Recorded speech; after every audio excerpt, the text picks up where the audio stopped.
Hello and welcome to episode 232 of AvTalk. I am Ian Petchnick here, as always, with Jason Rabinowitz. Hello, Ian. How are you? Hello, Jason. I am exhausted. How are you, sir? Good. You don't sound exhausted. You're rather upbeat and actually kind of moving pretty quickly today. Yeah, it's been a busy couple weeks, been a busy day. Lots going on, trying to get a lot of things done around Chicago so that I and you can head to LA this weekend. So when the podcast comes out, we might both be on an airplane. That's true. No, I will not be. I'm flying out tomorrow, Thursday, so I will already be in LA. I hope you're off the plane. I hope my flight is not 24 hours delayed, but you know what? Maybe it will be. I don't know. We'll talk about some issues with the 777 some later. United issues. Yeah, 777 and United. Issues. Yeah. Yeah. But yeah, I'm excited about it. Didn't make it to Cranky Dorkfest last year. Was last there in 2021.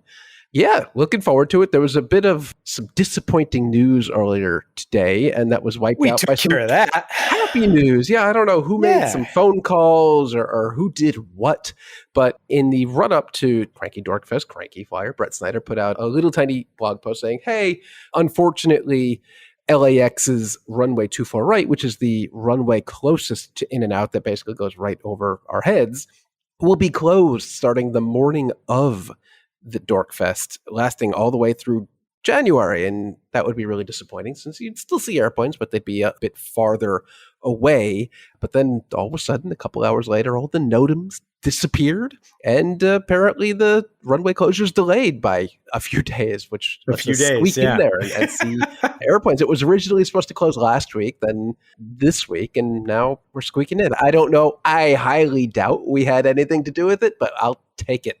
Again, we will take credit. Probably not where credit is due, but we will take the credit. It is not due at all. So yeah, Dorkfest is coming up this weekend. We hope that we will see a bunch of you who are hopefully listening to this episode of the podcast on your way to LA if you're flying in, or the night before you drive over to the airport. So hopefully we see a bunch of you there. Jason, I'm a little disappointed that I'm going to Dorkfest though, because I have conflicting AvGeek interests, excitements. What could possibly be more important than Dorkfest? A 2-hour come as you are or don't event. Yeah, so it's. I mean, I'm absolutely looking forward to it, but I'm slightly disappointed that I need to delay the project that I could start tomorrow, Thursday, but then would have to immediately leave. And that, my friends, are you building the Concorde Lego model? Is Lego Concorde. I figured that's where you were going with that. Yes. Bring it with you. Can you imagine? It's so big.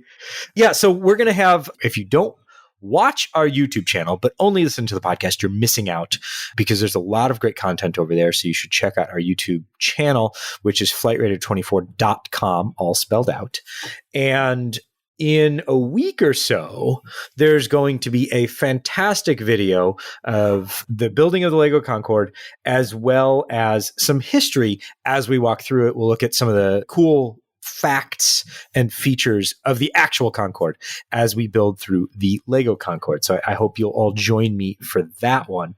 And I'm really looking forward to starting that. But I'm holding it in until next week so that I can go to Dorkfest and have fun with hopefully many of you fine people who are listening to this podcast. But, Jason, we have the week's news to get through first. There's a lot of it. Can we do it? Can we do it? We can do it. It's going to take a while. It'll just take a while. So we began the week with an outage in the UK that affected all flights in UK airspace, which we did talk about tuned from UK airports. And we discussed that we would be awaiting the initial report from NATS about what exactly happened. And what happened is orders of magnitude more. I don't even know what the term. Interesting's not the word I was going to use, but it's a much more polite word. So we're going to go with that one. Yeah, I'm just impressed that NATS, just a week later, managed to publish an 18-page, very thorough, very comprehensive preliminary report. I don't see what they could really add in a final report later, but this is a well-formatted, very comprehensive report. And Ian, what the hell happened?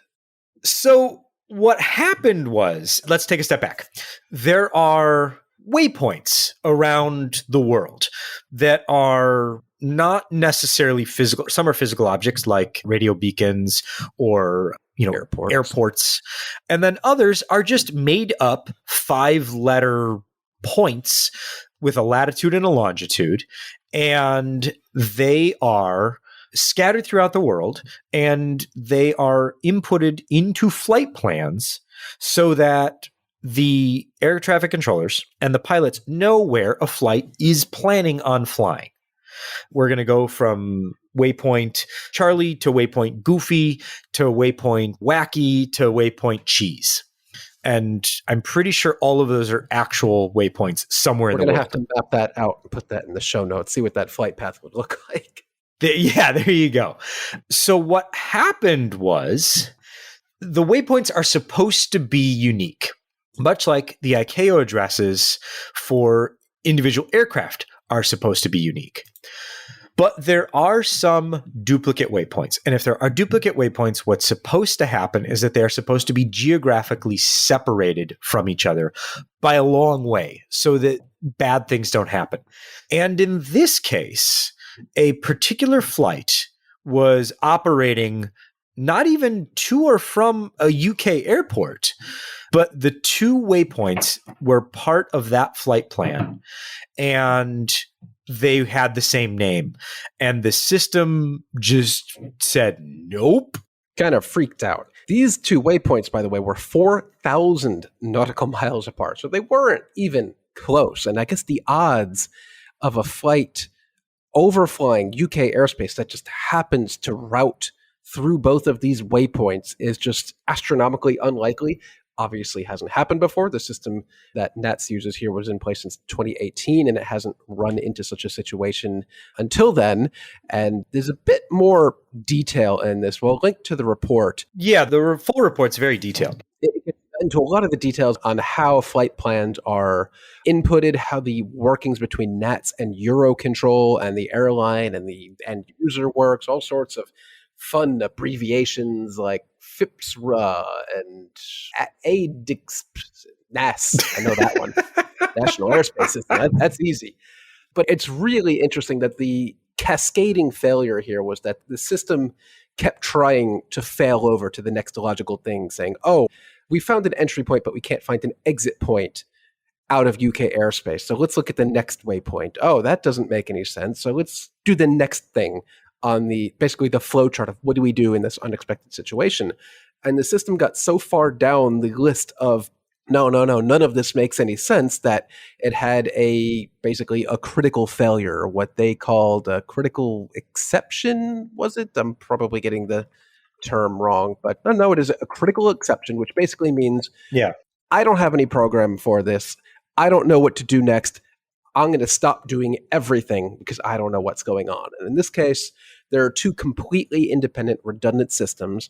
And within 20 seconds, the primary system, NAT says, had this critical exception, failed over to the backup system, which did the same exact thing. And within 20 seconds said, I also don't know what's going on. I'm checking out for the day. And basically, both systems went into a failure maintenance mode where they would not process any additional flight plans. And that was that. Interestingly, NAT says they have a 4-hour buffer of flight plans, basically, meaning if there's any sort of critical exception failure like this, normal flight can continue for a buffer period of 4 hours. But this issue took so long to figure out, troubleshoot, test a temporary fix, and actually reboot the system that they exceeded that 4-hour buffer period and actually ended up having to start taking flight plans manually, which is why they had to reduce the throughput through their airspace, which led to a total number of cancellations on Monday the 28th of exceeding 1,500, with more, of course, canceled the following days. But they do say that this number is in addition to the delays of flights on the 28th of August of the 5,500 flights that did operate in the UK airspace. 575 were delayed as a result of the incident. So a lot of delays, cancellations. It took BA the better part of the week to catch up on all its canceled flights and inconvenience passengers. But NATS says it has identified this exceptionally rare circumstances and has patched everything up. So this particular issue will not happen again. Yeah, and the actual full report, I mean, it's, I guess, technically a preliminary report still, but it is quite in depth. And I will note that they say to continue, I guess, using the acronym, the FIPRSAR subsystem has operated, this is the system that takes in the flight plan data, has operated continuously since October 2018 and processed over 15 million flight plans. It's great. That's until it's a fun not. number.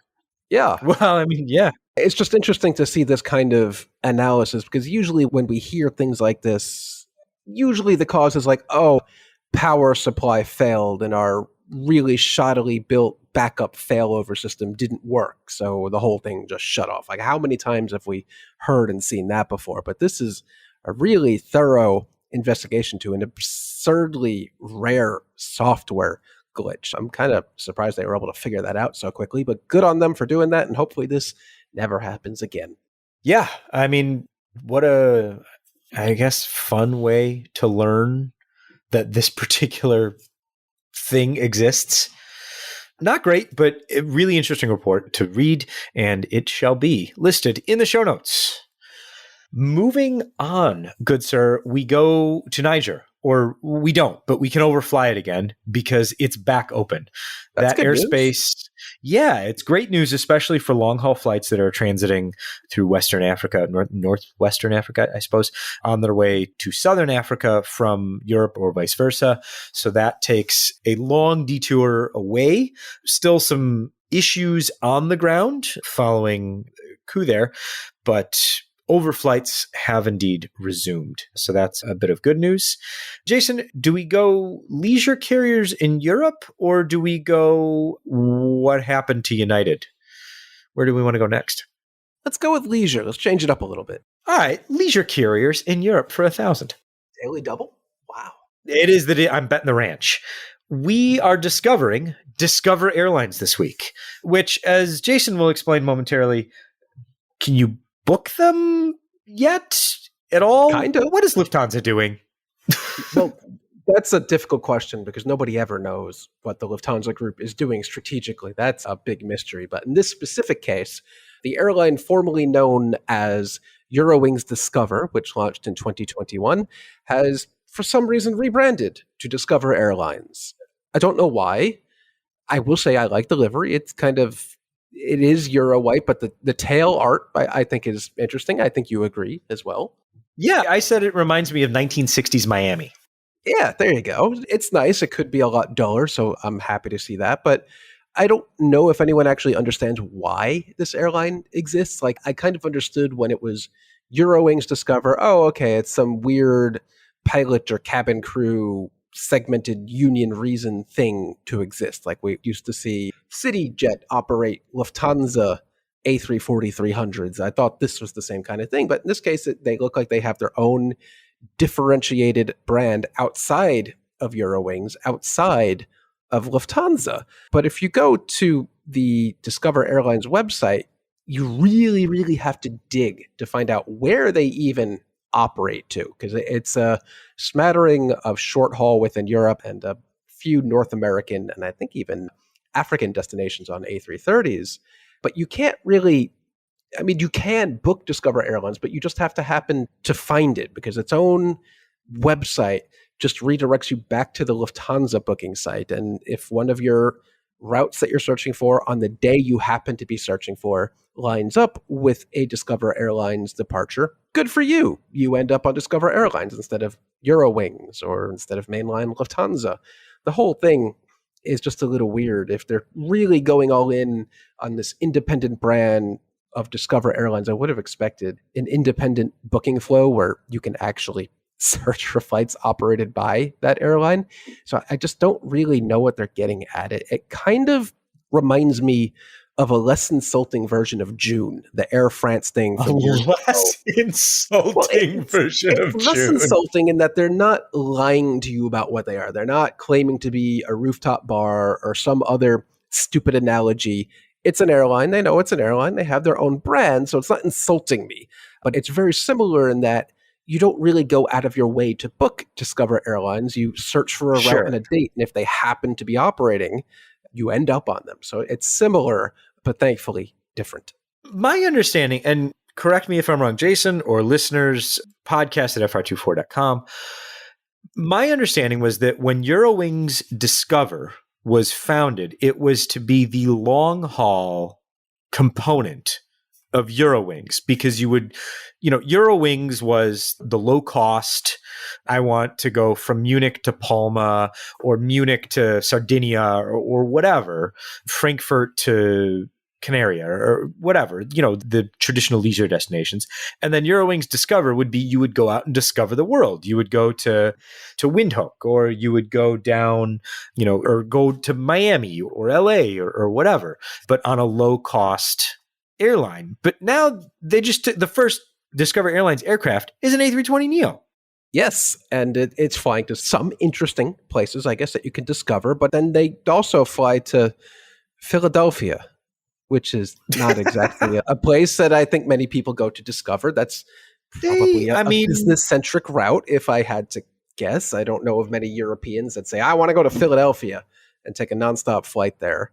They fly to Zimbabwe, Victoria Falls, which is interesting. But again, I thought that would make sense to me. These were Eurowings flights, and it's not like Eurowings is not flying long haul. They still have a very large A330 fleet. But I guess what Lufthansa is trying to do here is compete directly with Condor, which is interesting. Okay. Sure. I mean, why not compete on all the levels? I don't know. I don't know either. We'll figure it out. All right. Here's one that was fun because somebody said, hey, I got a question for you. And I said, I think I can get an answer. And as it turns out, we got an answer. So yesterday, Tuesday, the 5th of September, United Airlines said, we're having a problem. We need to stop. And so they did. They stopped all of their flights. And they did so via FAA-issued ground stop. That led to a podcast listener writing in going, why? Why can't United just say, hey, don't take off? We're not taking off. We're having a problem. You can't go anywhere. And so we reached out to an air traffic controller, and that person provided a very helpful and succinct answer to that. So here we go. In the circumstances where a company's means of communications have been compromised or something needs to happen quickly, it's much more expedient and effective to have air traffic controllers communicate the ground stop, since with just a few keystrokes and clicks, the message can get out to every air traffic control facility nationwide in a matter of seconds. So it might take hours, depending on what's happened, to reach individual air crews if the airline was trying to do it themselves. If they can do that at all. If their systems are down, maybe they can't even do that. Exactly. So when the airline requests the FAA ground stop, that gets put into the national airspace system, and the air traffic controllers say, hey, guess what? You're not going anywhere. Yeah. And then they can always say, if you need details, call your office. Yeah. And this is not an uncommon thing. This happens all the time during thunderstorms or snow or anything, even a terminal issue where the airline says, oh, crap, we're out of gates. We can't take any more inbound aircraft. They will have the FAA issue a ground stop only for that particular airline, only to that airport. And again, it's just easier to have the FAA stop every departure from every conceivable origin point if you can't accept any more aircraft than doing it yourself. So not uncommon, but it was a very good question. Yeah, I thought so. Like when I saw the question, I was like, I think I know the answer. I have the beginnings of an answer, but let's get it right. And so thank you to the air traffic controller that was nice enough to answer that question. You know who you are. Those air traffic controllers, they're camera shy and microphone shy, but they know things. I don't think they're microphone shy. They sit behind a microphone all day, which is why I think they're like, I've got enough of that. I've had enough of that.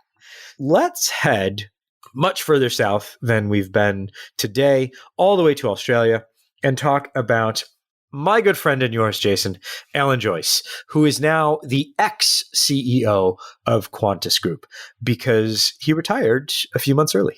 Yeah, there were some fairly negative headlines going on in Australia recently, and we have a That's quote generous. here. Yeah, that's generous. On 31st October, it emerged that the airline had allegedly sold seats on thousands of flights between May and July 2022 that never took off. The Australian Competition and Consumer Commission is suing the airline for false, misleading, or deceptive conduct that affected thousands of travelers. And I think there was also a very hefty fine that came into effect here. And Alan Joyce, who was already ready to retire in 2 months from now, said, you know what? I should go now. I should go. I'll see myself out. And see himself out he did. He announced, I think, on the 4th of September, 3rd of September, that his last day would be the 5th. And as of the 6th of September, Vanessa Hudson is now the new chief executive. She's the current chief financial officer of Qantas. So that moves forward things a few months, but no huge change in who's going to be running the airline, or no huge change in plans about who's going to be running the airline. No. Yeah. The issue with the selling the seats on the canceled flights is a big one. There's also a big deal with the flight delays, Qantas flight delays, the cost of tickets, and the fact that the airline made a record annual profit, an underlying pre-tax profit of nearly 1.6 billion US dollars, 2.5 billion Australian dollars. So Joyce said, it's time for me to go. I will see you all later. Goodbye. Okay. I don't know if that's a direct quote, but yes. And chased by a bear. Wait, in this particular they case. have bears in Australia? They've got everything in Australia. If it can kill you, it's in Australia. That's I true. assume. I don't That's know. True. So Joyce out, Hudson in. Let's see how things go. Okay.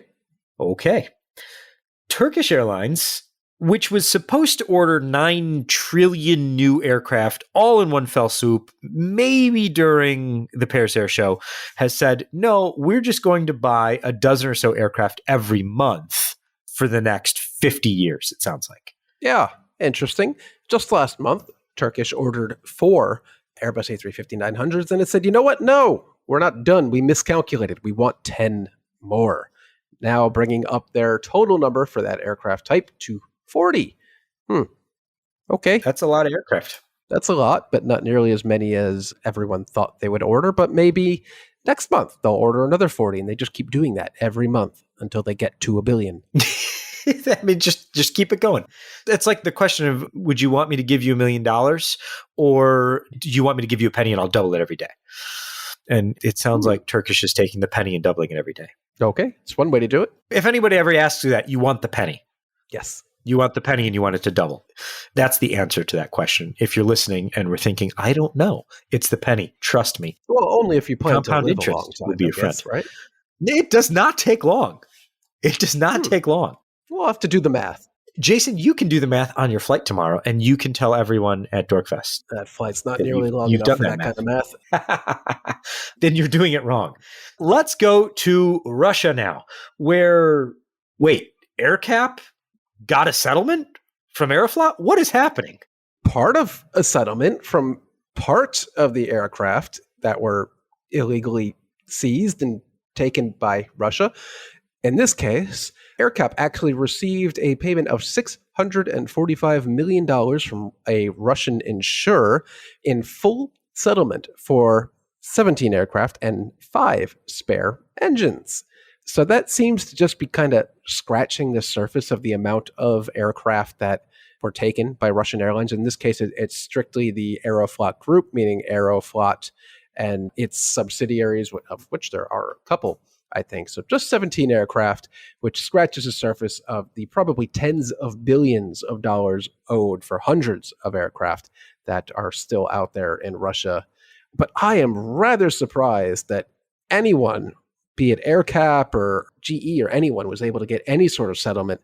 I'm not going to say quickly, but I would have expected this to drag on for a decade easily. And it seems like we're actually on track to see some of this money back to the rightful owners of these aircraft rather quickly. But AerCap says it still has a separate $3.4 billion claim against, quote, all risks. Don't know what that means. Insurers, this comes from Flight Global, by the way, including a $908 million claim relating to these 17 aircraft and 5 engines. So the overall claim falls to just 2.75 billion. Chump change. This is just 17 aircraft we're talking about. There are hundreds of aircraft out there. But yeah, I'm surprised that any lessor was able to get anything back. And for those wondering, the payment back to AerCap was approved, I guess, by all necessary entities. There's no sort of sanction issue here. So that's good news for them. Yeah. I mean, they seem to be happy, and I'm glad they were able to get some money back. Yeah, from the insurer in this case. Yeah. Aeroflot didn't pay anything. The insurance company, I guess, did. Yeah.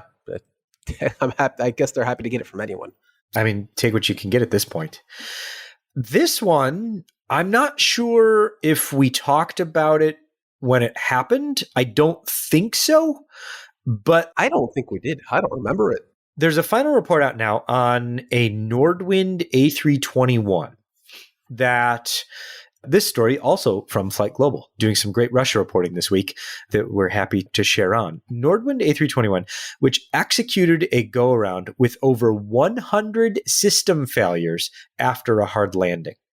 Whew. 100 failures were communicated by ACARS after the A321 smashed into the runway nose gear first.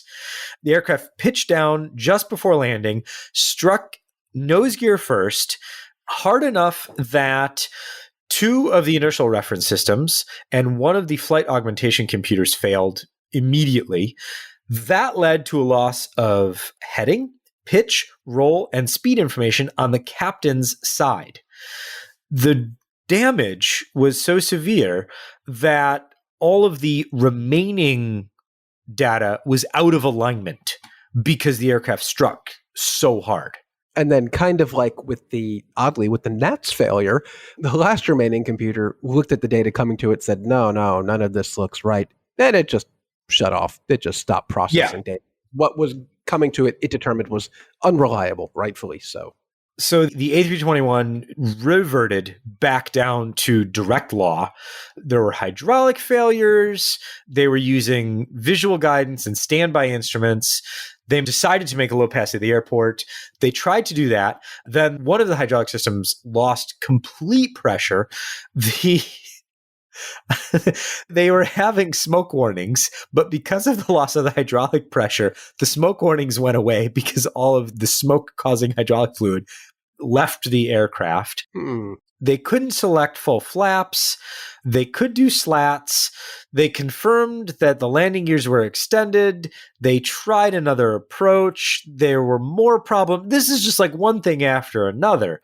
And they finally were able to bring the aircraft down safely. They touched down too slow and too hard and stopped on the runway. That said, there were no passengers on the aircraft. It was just 7 crew members.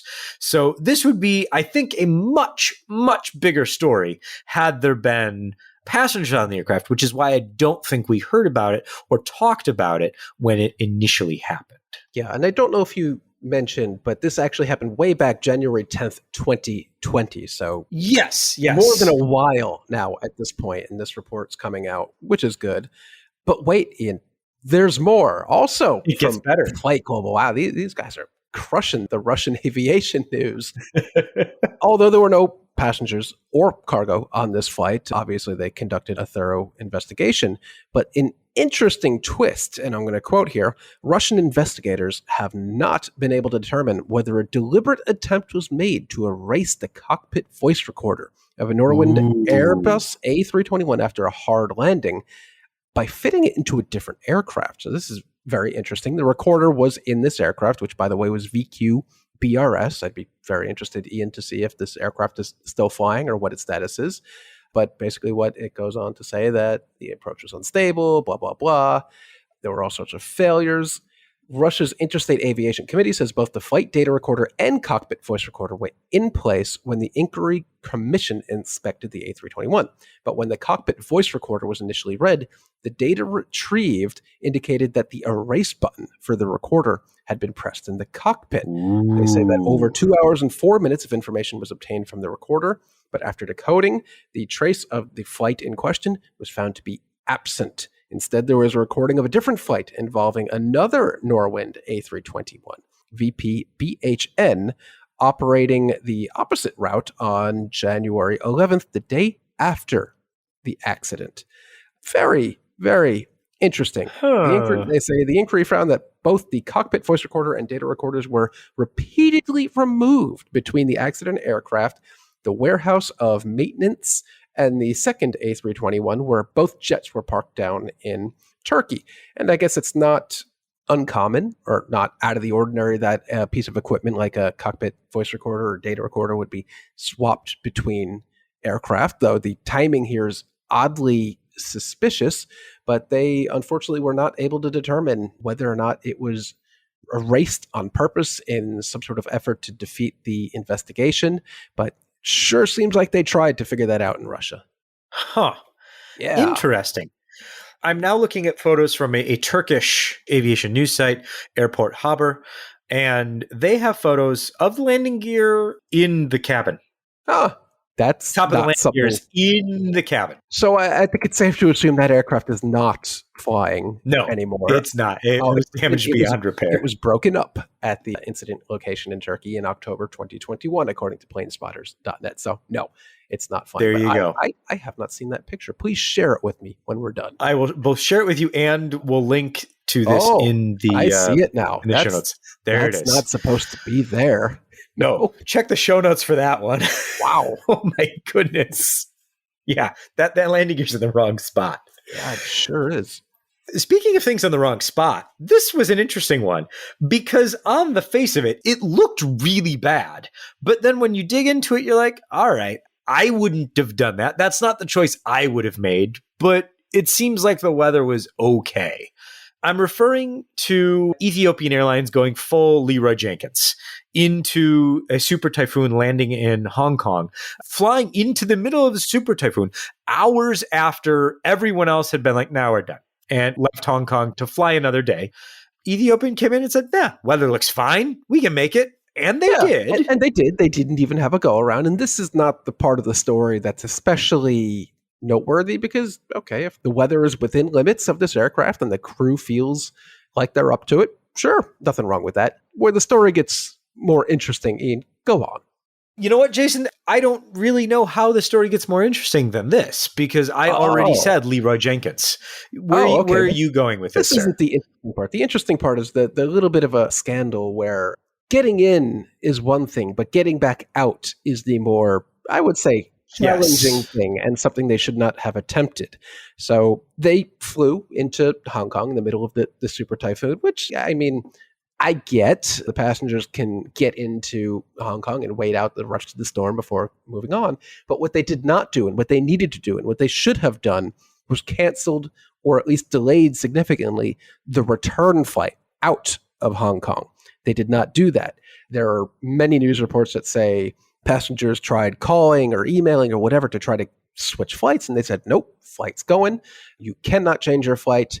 You better find yourself a way to Hong Kong airport, which in the middle of a super typhoon, not particularly easy because I think even the airport express train had stopped running and it's a hazard. You don't really want to be out in a super typhoon because it's a super typhoon. You don't go outside. So not only were they putting the passengers at risk here, but also, of course, any of the ground crew that had to service the aircraft were put in potential danger here.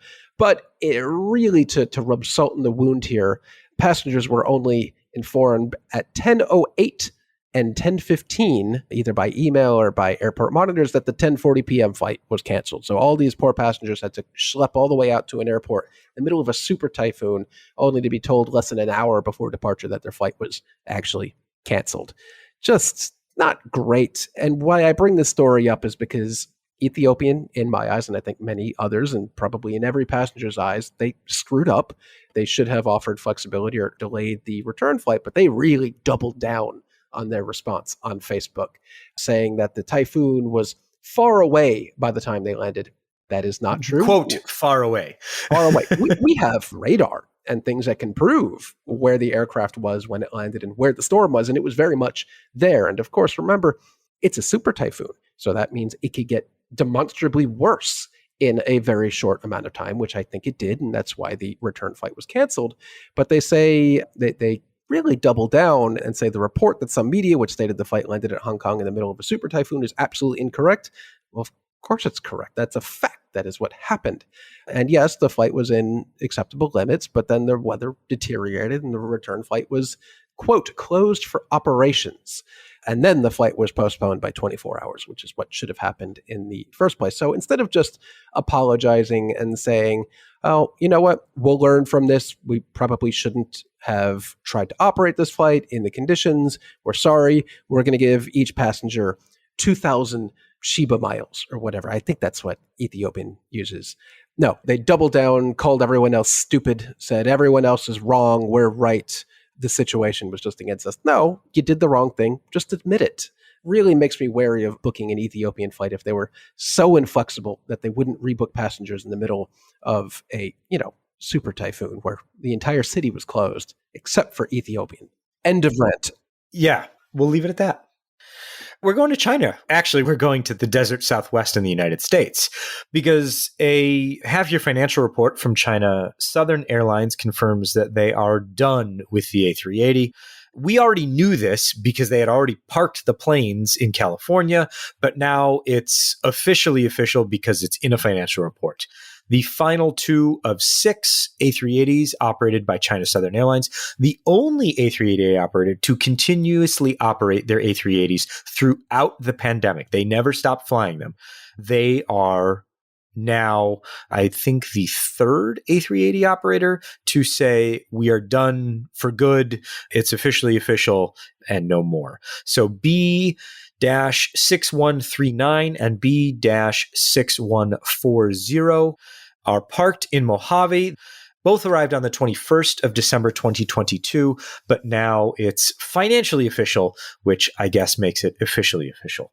So China Southern's out of the game, Air France is out of the game, and who am I missing among A380 operators? Yeah, kind of, sort of, right? Do they? I guess. Yeah, I guess that would be the case. I believe everyone else is operating at least one of the A380s. So, yeah, sad to see him go, but there it is. Not terribly surprising, but at least they gave the A380 one last real hurrah at the end through all of COVID. Again, the only airline to not ground the type. For some reason, kept it going the whole time, so that was nice. Yeah. What is going on in Mexico? Nobody knows. Is the government trying to make things so bad that the airlines give up? Are they trying to make the airport miserable? Are they trying to make Aeromexico miserable? It's all of it. Do not understand what is happening here, and I don't understand why. Well, Aeromexico has the same questions. This Aeromexico press release comes to us via a friend of the show, Ed Russell. Hey, Ed, Ned, see you later. See you at Dorkfest. See you at Dorkfest. See you at Dorkfest, yeah. But Mexican authorities want to further reduce Mexico City's main airport, the legitimate one, the one where all the airlines and people are, further from 52 movements an hour all the way down to 43. And as Ned puts it, Aeromexico has questions. Yeah. And I quote here, I don't quote here, but I'll get to that point. But this is already a further reduction. So last year, operations were moved down from 61 to 52 per hour, and that will be 52 to 43. So that's a big reduction in capacity at what's supposed to be Mexico City's main airport. And Aeromexico would really like to know why this is happening, how it's supposed to operate as an airline with this, and will this be the last time something like this happens? And probably not. Yeah, and this is affecting other things as well, because a few weeks ago, this goes back to the end of July. So technically weeks ago, but about 6 weeks ago now, the US was like, we're done with the Allegiant Air Viva Aerobus joint venture because we don't know what's going on down there. Like, we don't understand what's happening here with the Mexico City airport. We're not even going to bother reviewing this because it sounds like things are going to change by the time we get to the end. And whether or not we approve something or not, it won't matter by the time we get through all the paperwork. Yeah. And Aeromexico goes on to say the measure will affect passengers using the airport, of course, industry employees, and the attraction of new investments that depend on having legal certainty and adequate air connectivity, which is, they're very much trying to get across here, hey, stop screwing with Mexican aviation because you're screwing us up, and we might not be an airline anymore if we don't know if we're going to have a hub airport. So cut it out. I'm not one for conspiracy theories. Although we'll talk about that in a couple episodes future from now. But this seems to me, if you wanted to slowly dismantle Aeromexico, death by 1,000 cuts, this would be a great way to do it. But why? Why would you do that? It doesn't make any sense. That one I can't help. Maybe, I mean, is it some sort of weird, like, hey, reviving Mexicana? Or like, does it go along with... do that just to rebrand Aeromexico right. to Mexicana? I don't know. Or just, fund Mexicana and let them compete, which is what they're going to do anyway, which is just still bizarre to me.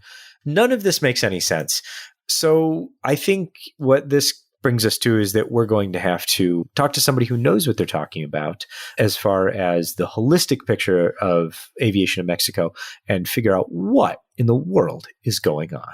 Yes. And I want to go back one step. The former A380 operators, Hi-Fly Malta, Air France, now China Southern, Malaysia Airlines, and Thai Airways are all former operators of the A380. Yes, I suppose Thai does now count as a former operator since they haven't operated them in a very long time. Well, they're all for sale. Now. So if you want one, go buy it. And you can be the next former operator of an A380. You too can be the next former operator of the A380. I like it. I don't really have a transition on this one, so we'll just say Speaking of things that formerly existed. There you go. That's questionable at best, but Go First, the Indian airline we've talked about many times recently, who currently is postponing flights until, let's see if they pushed it out again. The most recent date that they will definitely be resuming flights on September 10th. Definitely going to happen.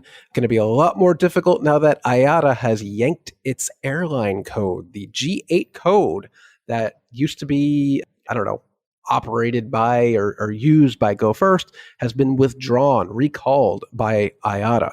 So it really seems unlikely that Go First is going to be operating again anytime soon. If it has to go out there and recall its recalled IATA code, doesn't seem particularly likely. So another nail in the coffin for the unfortunate death of Go First. Yeah, once you stop operating, it's really hard to get going again. And it doesn't seem like I don't know what triggers IATA to recall its issued code. I assume it's, the check stopped coming, so we're taking our code back. And if you're getting down to the point where you're not paying IATA, you have really scraped the bottom of the barrel for things you are not able to financially keep up with. So, that's probably not a very good sign. Well, good luck to them, and we wish them all the best. Speaking of not having any money and wishing them luck, remember how last week we mentioned, hey, there might be this new airline that's an old airline, but it's coming back, but it might not be coming back, and who knows? Yeah, I do. I wish we didn't talk about it because I have a personal policy of not talking about stuff like this because 99.5 times out of 10 out of 100, wow, you know what? No, I'm going with 99.5 times out of 10. It's that positive for me that these things don't happen. And somehow in a week, the relaunch but of this Monarch one's a new record. We're coming back. We got a plan to, crap, we're out of money. If we hadn't talked about it last week, we never would have been able to talk about it. It was like a week when they rebranded. They went out with all these they come out of nowhere to relaunch. And then this week, they're like, you know what? Actually, we don't have any money. Never mind. Quote, at the current stage, there is no practical option to move forward in the immediate future. It's just not. This is the best sentence ever. The company that wanted to be an airline has exhausted the funding that it had, quote, far more rapidly than anticipated. Oh, yeah? What did they spend their money on? They had like 4 Instagram ads and a couple of pictures. It is a very good question. And I'm not sure, but if I were, I don't know, some sort of financial investigator or the IRS or someone, I would probably be looking into this, even though You'd be looking into that? Yeah, this isn't an IRS jurisdiction kind of thing. Whatever the counterpart version. there is, yeah. Somebody should probably look into this, because if $1 was spent, it was spent almost certainly in fraud, because this was a new record for stupid airline reboots. That was just, I'm glad we talked about it last week so that we could talk about this week. What a way to close. And on that note, we are done with episode 232 of AvTalk. Jason's off tomorrow on Thursday, so he'll already be in LA by the time you listen to the podcast. I will be in the air as the podcast hits your ears, and we will hopefully see many of you this weekend. If not, we will talk to you next week. I am Ian Petchnick, here as always with Jason Rabinowitz. Thanks for listening.